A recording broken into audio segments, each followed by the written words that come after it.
Assalamualaikum warahmatullahi wabarakatuh. Perkenalkan nama saya Rizky Putra Hakim dari TPLP 0007. Pada video kali ini saya akan menjelaskan beberapa materi yang telah dipelajari selama semester 1 di pembelajaran algoritma. Berikut diantaranya yaitu percabangan, perulangan, array, dan function. Dan di percabangan situ sendiri ada tiga, yaitu if, yang selanjutnya kedua adalah if else, dan percobaan ketiga menggunakan switch. Selanjutnya di perulangan juga ada tiga. Pertama itu menggunakan while, yang kedua menggunakan do while, eh pertama menggunakan for, kedua menggunakan while, dan ketiga menggunakan do while. Dan untuk selanjutnya array kita akan memberikan contoh dua dimensi dan array tiga dimensi. Selanjutnya untuk function sendiri saya akan menggunakan void.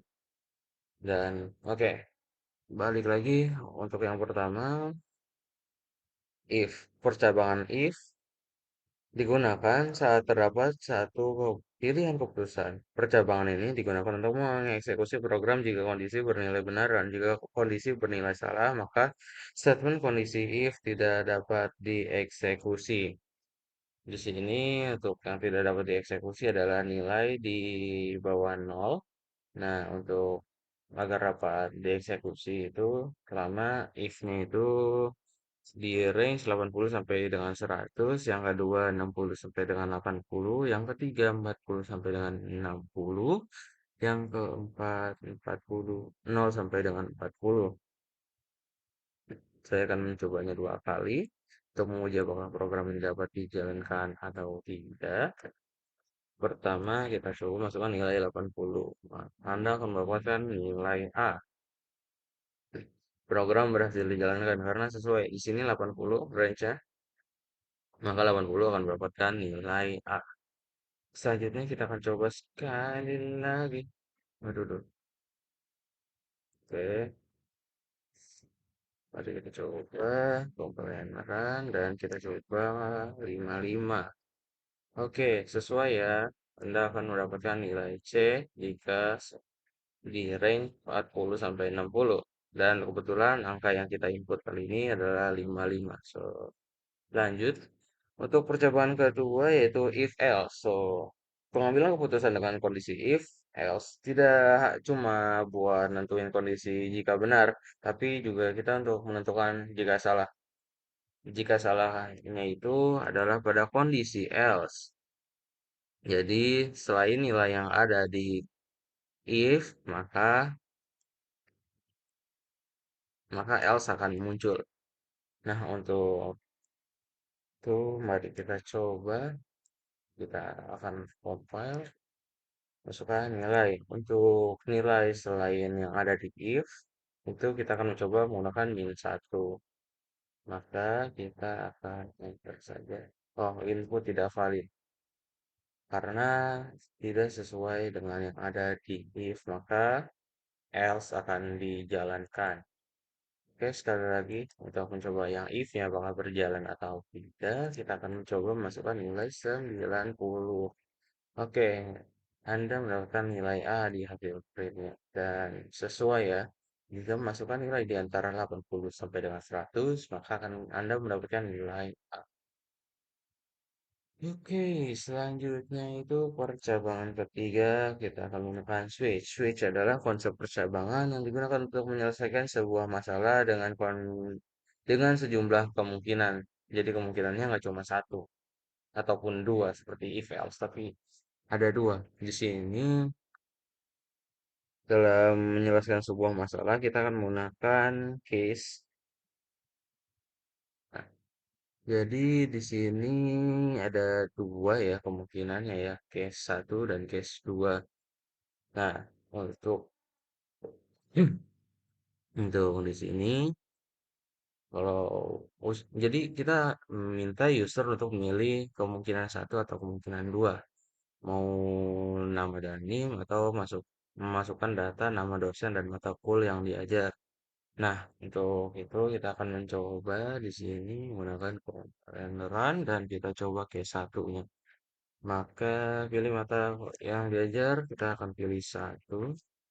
Masukkan nama, kita masukkan nama asal aja, Wawan. Oke, masukkan NIM saya sendiri ya, 23 11 400 Oke. Nah, setelah itu, maka akan keluar data yang dimasukkan. Nama, wawan, dan NIM yang sesuai seperti di atas. Sebenarnya ini bisa diperlapih lagi menggunakan sistem sales, tapi ya dalam dalam mengejar jam tayang, jadi tidak sempat dirapikan. So, selanjutnya kita coba yang case keduanya apakah berhasil atau tidak. Oke, nomor dua kita pilih, kita masukkan nama dosen,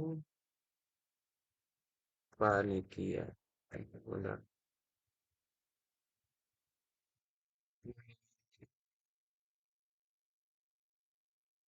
Ada- Oke, kita coba.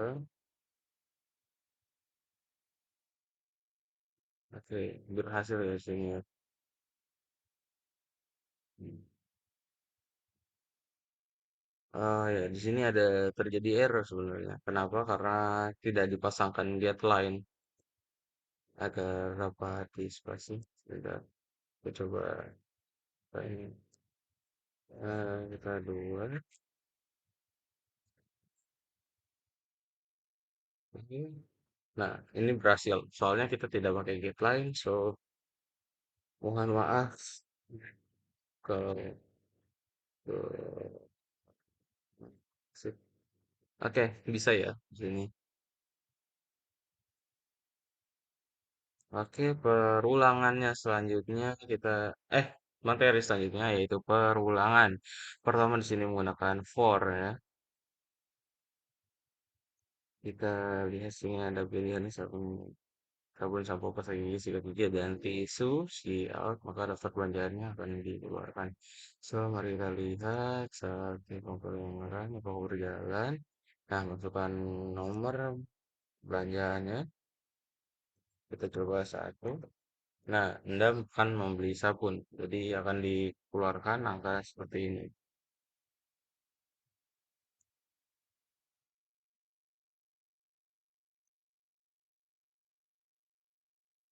Oke, ap- selanjutnya kita apa?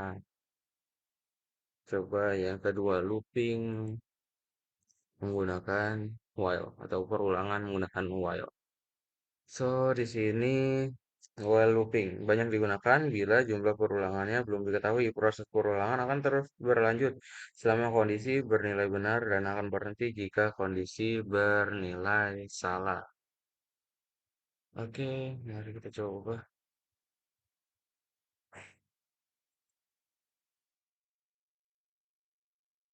Oke, ada bukti sabun, dua. Nah, ini akan terjadi terus menerus.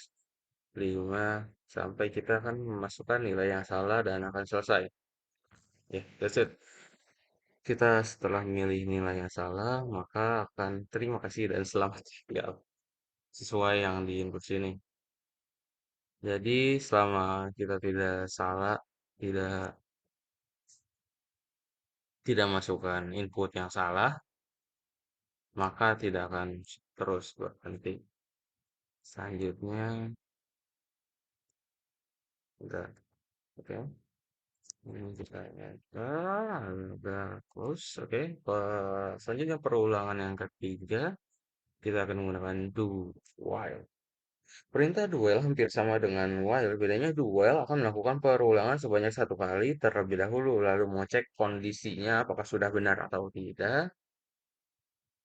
Kondisinya sudah benar atau tidak, kemudian statement perulangan dijalankan.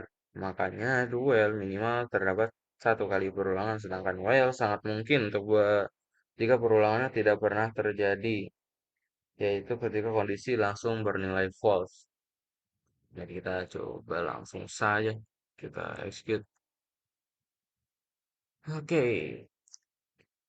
masukkan nilai yang ingin beli selesai untuk mengakhiri. Oke, jadi kalau itu kita coba 3 random di persegi 4 dan kalau kita nulis selesai maka akan juga selamat tinggal. Jadi kita menggunakan jadi dulunya yang pertama kita akan melakukan input input data dan saat kita ingin mengakhirinya maka kita akan maka user akan diminta untuk klik selesai baru bisa keluar. Ya, kurang lebihnya seperti itu. Selanjutnya adalah array. Array adalah struktur data yang digunakan untuk menyimpan elemen-elemen dengan tipe data yang sama dalam urutan yang terindeks. Setiap elemen Setiap elemen dalam array harus diakses melalui indeks. Hal itu terjadi memungkinkan pengguna dengan mudah mengelola dan manipulasi sejumlah besar data dengan efisien. Indeks array selalu dimulai dari angka 0. Di dalam array ada bentuk dua dimensi dan tiga dimensi. Sebenarnya ada satu dimensi dan bisa lebih, tetapi untuk kompartemennya bakal lebih ribet lagi. So, oke. Di sini kita buat yang empat ukurannya. Jadi dalam satu kompartemen bisa panjangnya 4 dan di sini ada 4 kompartemen.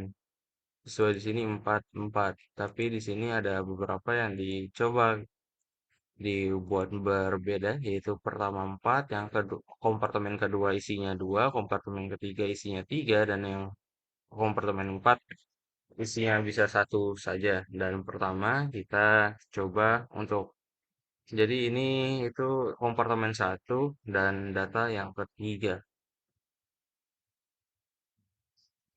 Angkanya itu 0. Kita akan coba kembali.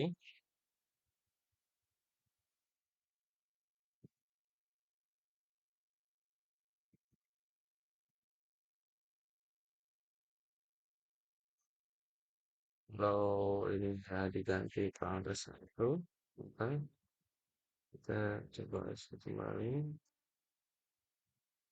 Nah, nomor yang akan keluar adalah 1 karena di kompartemen pertama angka yang akan muncul adalah 1. Jadi kompartemen pertama angka yang keluar adalah angka pertama, maka eh, eh kompartemen pertama maka akan ini juga pertama. Ini dimulai dari nol dan ini satu. Tadi gagal karena itu nomor 3. So, nol, satu, 2, 3. Jadi angka yang tidak ada di sini. Maka akan masuknya ke angka nol. Kita coba lagi. Ini kita misal dimulai dengan angka nol. Nol dan kompartemen keduanya adalah satu. Kita execute. Maka harusnya nilai yang akan diambil adalah 2. Nah, sesuai benar bukan? Oke, selanjutnya adalah array 3 dimensi. Untuk array 3 dimensi ini bedanya kompartemennya lebih banyak. 4, 4, dan 4. Di sini 4, 4, 4, panjangnya 4. Ini ada semacam apa? Box. Misalkan ada 4 box besar yang di dalam di masing-masing boxnya ada 4 box kecil dan di dalam box kecilnya terdapat sejumlah isi lagi di dalamnya. Dan di sini untuk menguji kita langsung menguji 4 pertama 000, yang kedua 123, yang ketiga 231 dan keempat kita akan uji 312 dan mari kita mulai apakah berhasil atau tidak. Oke. Di sini berhasil jalannya sesuai ya. Yang pertama adalah nilai 1 karena 000. 000 maksudnya adalah kompartemen pertama bloknya 0, selanjutnya barisnya 0 juga, dan 0 dan 0 dan 0. Jadi yang pertama yang paling awal. awal ini adalah nol, nol, satu, 2, dan 3. Selanjutnya nol dan satu, nol, satu, 2, 3, dan selanjutnya. Bisa dicek sendiri, selanjutnya adalah satu, 2, dan 3. Untuk itu artinya blok yang pertama yang ini, satu, selanjutnya ininya nomor 2, jadi nol, satu, 2, dan nol, satu, 2, dan ketiga. Artinya yang angka 6 di barisan paling terakhir.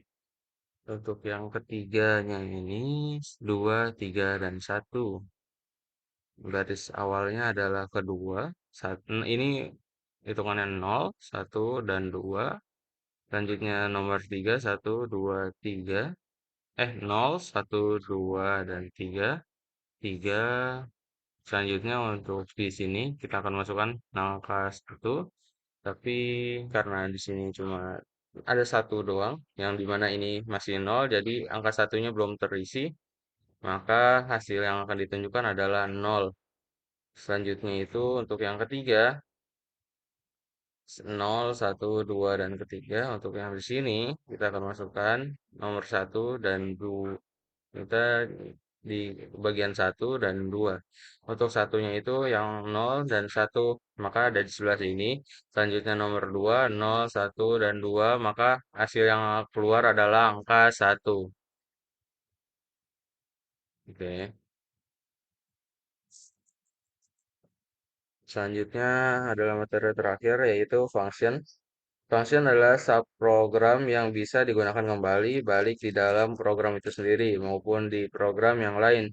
Fungsi dapat menerima input dan menghasilkan suatu output. Setiap program yang ada di C++ pasti memiliki minimal satu fungsi, yaitu fungsi main. Sebagai fungsi utama, jika program kita bertambah banyak dan kompleks, dan kalau semua kodenya ditulis di dalam fungsi main, maka kita akan kesulitan membacanya. Oleh karena itu, kita harus menggunakan function. Dalam pemrograman, function sering digunakan untuk membungkus suatu program menjadi bagian-bagian kecil.